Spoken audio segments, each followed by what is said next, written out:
thank God again for freshly anointed. Amen. Blessing us. Amen. And dance. The skip was real. It was real. Yes. Alcoholism. Drugs. Suicidal traits. Lost identity. All kind of pressure. Used to be outside of the church. Now we got folks in the church don't know whether they want to live or not. So I want to tell them marvelous job for saying, Lord, deliver me from me. Because all I do sometimes. Chapter. That's not my sermon today. But I do want to say great job. Amen. Amen. And I'm glad to see you all praise dancing again. And I'm glad to see our youth ministry back up in full effect. Amen. Amen. Oh, Dick waving his hand at me. I see some of our college students are home. Amen. Amen. Thank God for those who participated in the homecoming court. Amen. We had several members right here at Rose Hill. Amen. I think they got tired of calling Rose Hill's name on Thursday night. Amen. We had several there, and pastors just proud of each and every one of our young men and young ladies. Amen. Amen. Amen. Listen, I'm going to try to lift this word. I don't have long. I want to let you go and go get ready for the Saints and Cowboys game. Because I'm going to do likewise. Amen. Amen. But we can't go unless we have a lecture. We got to have a lecture. Amen. Matthew chapter number 17, verse number 24. That is a word from the Lord. I would like to try to lift up this morning in our hearing. Matthew chapter number 17, verse number 24. Amen. Sure it's good to see Brother Les in the house. Amen. Amen. He's looking good too. Yes. Amen. Thank God. You're that kind of church, Rose Hill. When I make it, they've already told me somebody from Rose Hill's called up there by. Amen. And so keep me in the church that you are. Matthew chapter number 17, verse number 24. This is the King James translation of the Bible. If you have it, let it be known by saying, I have the word. I have the word. And when they were come to Capernaum, they that received tribute money came to Peter and said, does not your master pay tribute? He said, yes. And when he was coming to the house, Jesus prevented him and said, what thinkest thou, Simon? Of whom do the kings of the earth take custom or take tribute? Of their own children or of strangers? Peter said unto him, of strangers. Jesus said unto him, then are the children free. Notwithstanding, lest we should offend them, go thou to the sea and cast a hook and take up the fish that first cometh up. When thou hast opened his mouth, thou shalt find a piece of money. That take and give unto them for me and for thee. Amen. You may be seated in the presence of the Lord. The grass withereth, the flowers thereof shall fade away, but the word of our Lord shall stand forever. Go cast your net, cast your hook in the water, and catch the fish, and he's going to have some money in his mouth. Get the money out and take care of our debt. Just for a little while, I want to talk about Jesus is a waymaker. Amen. Jesus is a waymaker. Let me say it one more time. Jesus is a waymaker. I'm going to try it one more time. Jesus is a waymaker.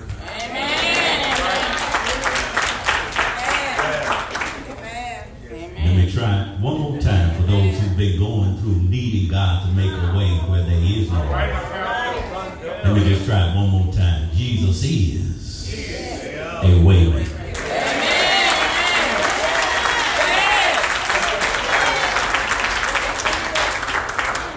Let me try it one more time for those who need God's help. I'm sorry.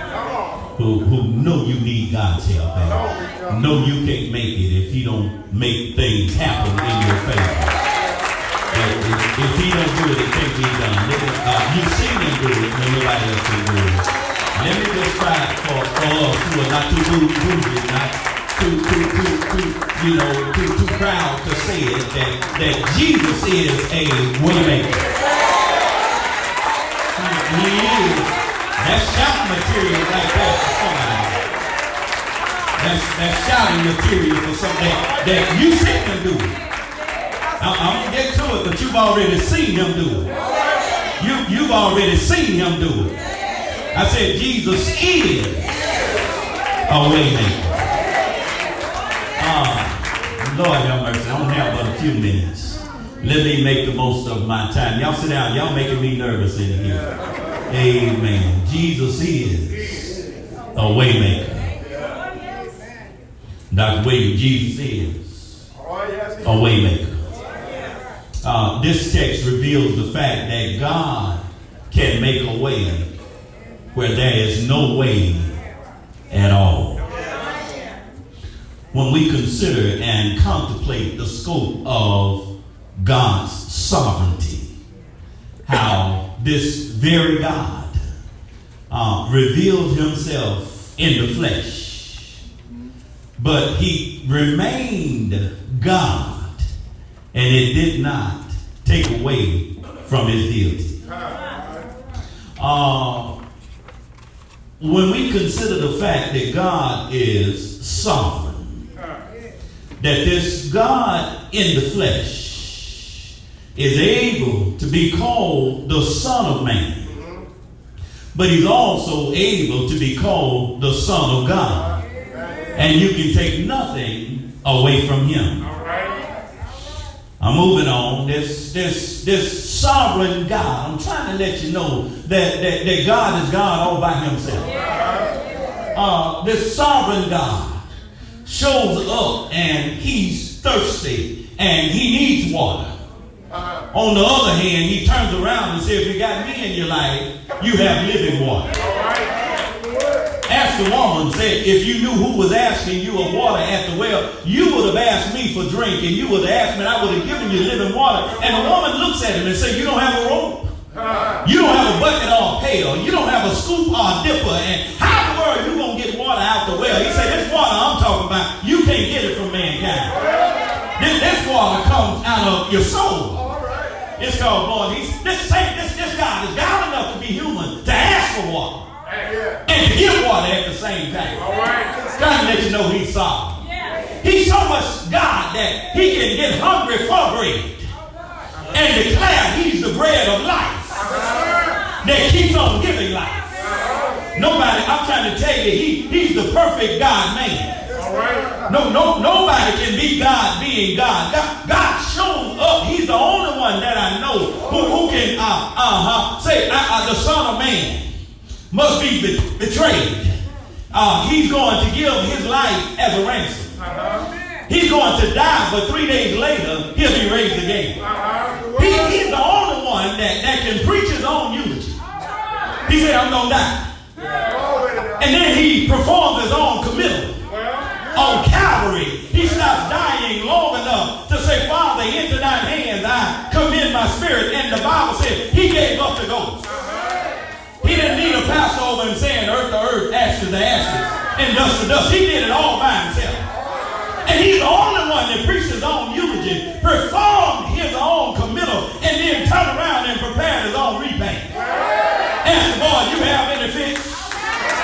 Come on and join me. I already got fish on the bank. I don't need your stuff. I just gave you stuff to see if you know how to handle it. I'm almost there. This perfect God, who's 100% man, 100% God, shows up in our text. He just left Galilee, where he saves a boy and his father. And he has to tell the boys that this kind of casting out evil spirits come by fasting and praying. And while there, he shows them that he's God enough to heal, but he's God enough to supply. And in the midst of them dealing with this news that Jesus is about to lead them, the boys' heads are hung down. He makes his way to Capernaum. Y'all say Capernaum. And while there, somebody has the middle guard while they're going through a tough time to show up and put some more trouble on their plate. They say, you do know we pay taxes around here. Are you and your master going to pay taxes? Or y'all going to try to get away and escape through the system? So Jesus has to show Peter that I'm not just the God who sovereign. I'm not just the God who saves. But I'm also the God who supplies. That should have helped about 5 folk right there. That God is the God that supplies. No wonder Paul says that my God shall supply all of my need according to his riches in glory.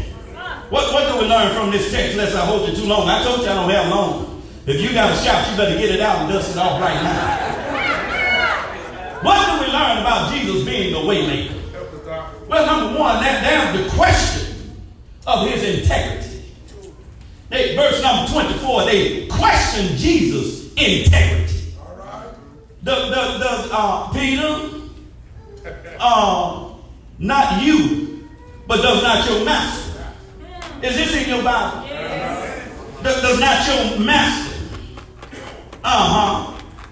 give like everybody else gives? Does he not pay tribute? And we know what tribute is. We know that tribute is a tax.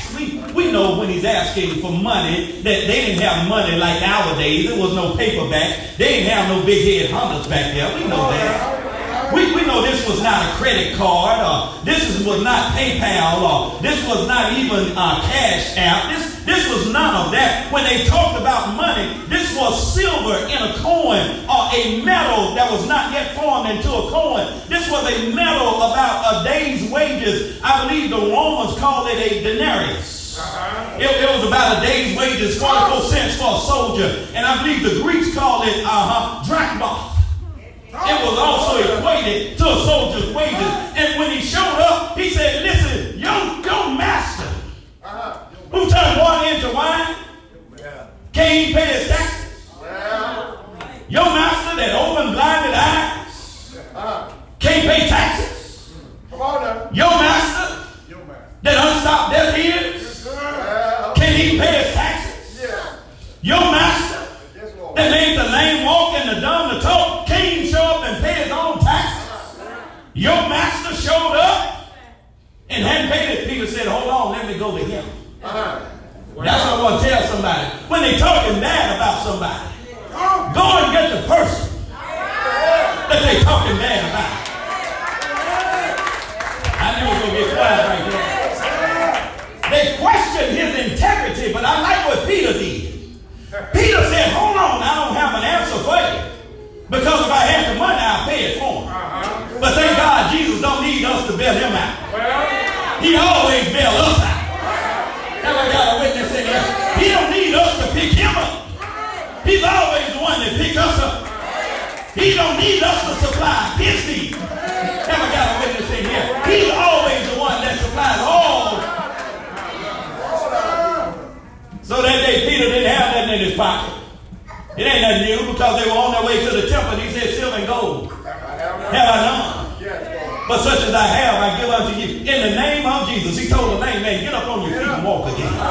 Tell somebody it's time for you to get on your feet again. They questioned the integrity of his divine integrity. Does not your master pay tribute? Does not he pay this silver? Does not he pay this temple tax? Does he try to skate through the system? Talking about he's representing God. But it's also a question of insight. The Bible says that Peter came to him, and before Peter could speak, he prevented him, or he stopped him. And he said, Simon, let me ask you a question. He said, tell me what you think. The kings that take custom, take tribute, or they tax you, do they tax their own children, or do they tax strangers? Peter said, well, Lord, I guess they tax strangers. He said, well, you're not bound to that law then. He said, but you ought to do it because it's right in the sight of God. Now, this is interesting because when he said he stopped Peter from speaking, he prevented, that's not he silenced Peter. That's not he shut Peter down. What that literally says is he spoke up because he knew which direction Peter was going in. He knew Peter had the tendency to doubt. He knew Peter ran the risk of saying the wrong thing at the right time. He knew Peter would put his foot in his mouth, say some stuff he had no business saying. And he's seen this kind of talk before. So before Peter got started, he said, hold on, Peter, let me go on and finish it for you. Kind of like my wife, I tried my hand at boiled peanuts, and I tried it before, so I decided to try my hand again this weekend. I said, baby, pick me up some of those green peanuts so I can boil me some peanuts. And we'll get ready to go take it in. And I said, baby, don't forget to, she said, I know, turn the heat down on. I said, you can at least let me finish what I was going to say. And she said, what were you going to say? I said, remind me to turn the heat down on. And this morning, I said, now you know you cut me off last night and I was trying to tell you. She said, well, baby, I've seen this before. She said, I already seen it in Texas where you tried. You almost burned the house down because I did it wrong. He said, so to keep you from making a mistake, I went on and called it before you even said it. And so what Jesus really says to Peter is, you already know what I can do. You already know I can take 2 fish, 5 barley loaves, stretch it and multiply and feed a whole multitude. You already know what you've seen me do it before. You've already seen me show up and show out. You've already seen me save folks like Zacchaeus, who has enough to undergird the budget, but I want you to know I don't serve Zacchaeus. Listen, I'm God that Zacchaeus served. I'm the one who gave him what he had. I don't want you to get caught up in the money. I don't want you to get caught up in the serving money. I don't want you to get caught up in, Peter, with folks with money. You start treating them better than folks with no money. Matter of fact, Peter, I'll take care of this all by myself. Let me move on. My time is up here. There's a question. There's a question of integrity. There's a question of insight. He says, Peter, I know where this is going, and I know where you are going. And if you are not careful and I'm not careful, we'll do just like Peter. We'll make him call us Simon. Because Peter is his changed name. Simon is his old nature. And if you leave us in enough trouble,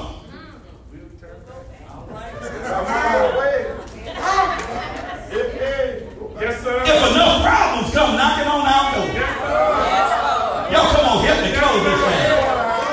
If it gets tough enough, you and I start acting like the old us that we thought we would deliver from.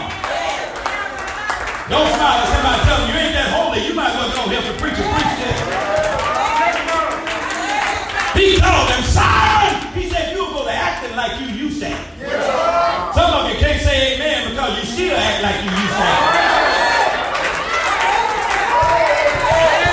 You still cuss some folk out. That's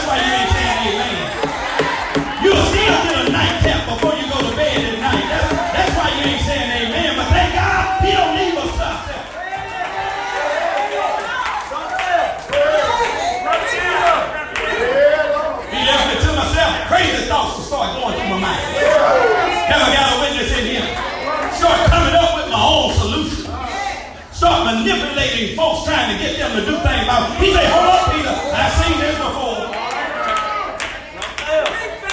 I'm in the house. I'm in the house. Tell somebody, he's seen this before. He said, go on and give them what they asked for. And now here Peter saying, Lord, how in the world are we going to get it? You know, I've been with you. I've left houses. I left land to follow you. Where in the world we going to get this tribute from? And I hear Jesus saying, take no thought for your life. He said, your heavenly Father knows what you have need of before you even ask. Says, consider the plush green grass of the field. Think about how I take care of it year in and year out. He said, consider the splendid beauties of the lilies. Not even Solomon was arrayed in this kind of beauty. He said, consider the birds of the air. They don't have a board. They don't have a kitchen. They don't have money in their pocket. Don't have a retirement or a portfolio. He said, but I show up and take care of them every day. Have I got a witness in here? You all just smile at somebody and say, neighbor, God will take care of you. Have I got a witness in here?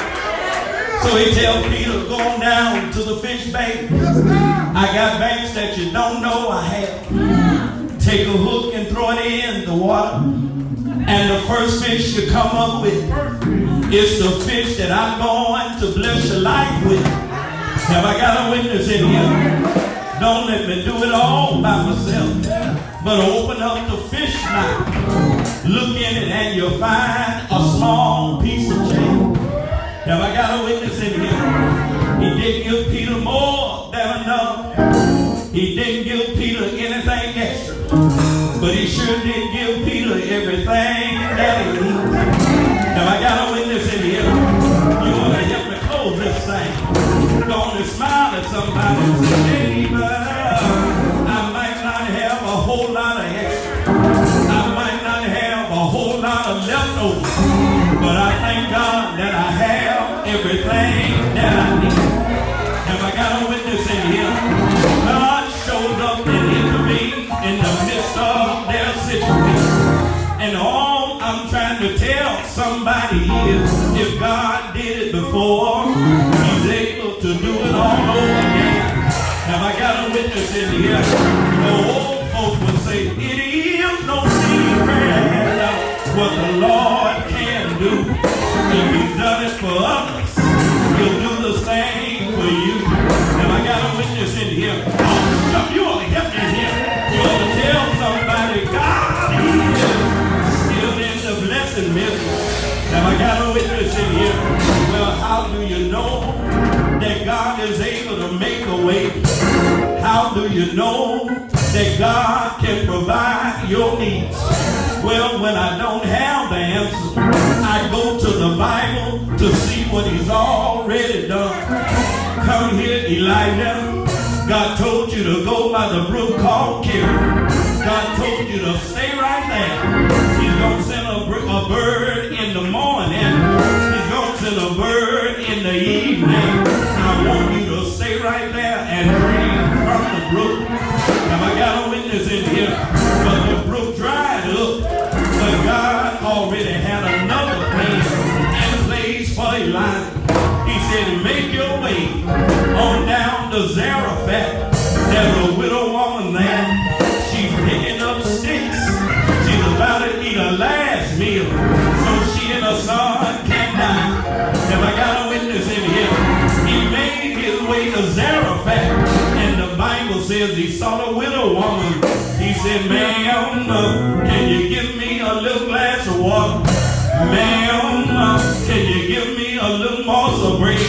He said, sir, I don't have anything extra. I'm already on my last dime. He said, go on and bless the Lord first. And the Bible says the meal never did run dry.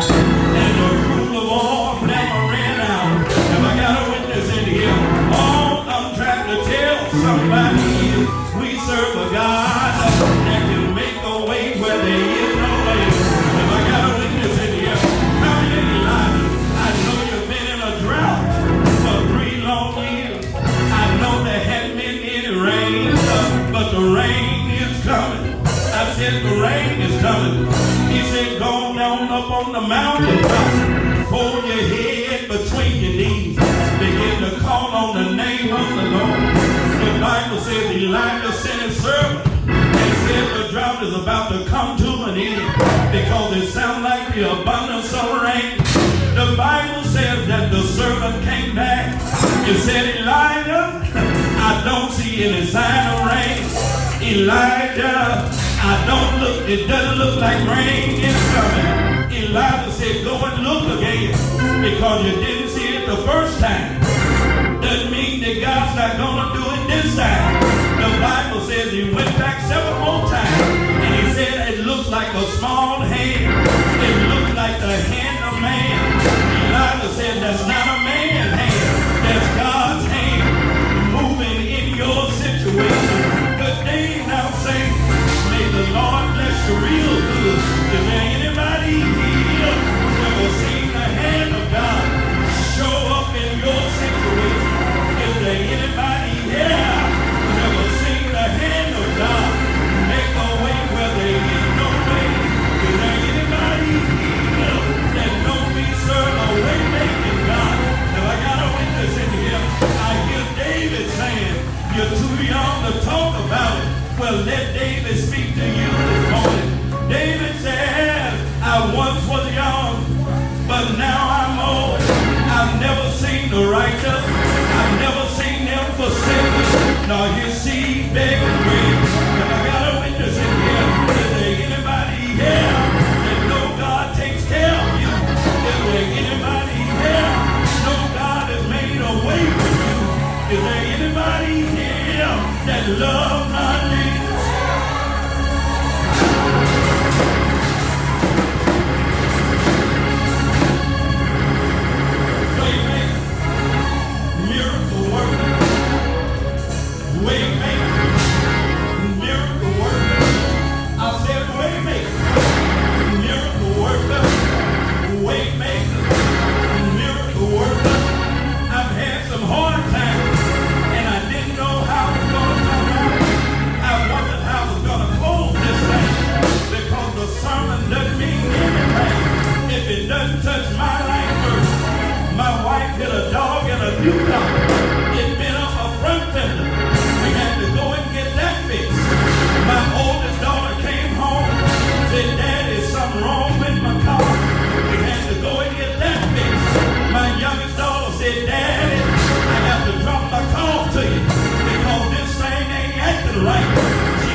Jesus is a way maker, God.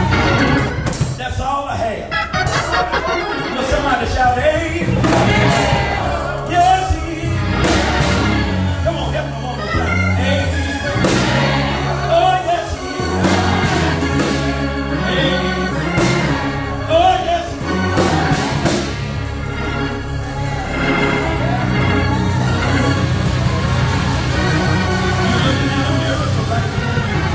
You're looking at a miracle, man, because I know my God. When folks write you off, God will write you in. When folks count you out, God will count you in. When folks look down on you, God will reach down and pick you up. Have I got a witness in here? God won't leave you by yourself. He'll stay right with you in the fight. He'll fight on your behalf. He'll work things out for you. If you're not too ashamed and you're not afraid to admit, go and look up towards heaven and say, thank you. You made a way for me. Thank you. You opened doors for me. Thank you. You never left me alone. Yes.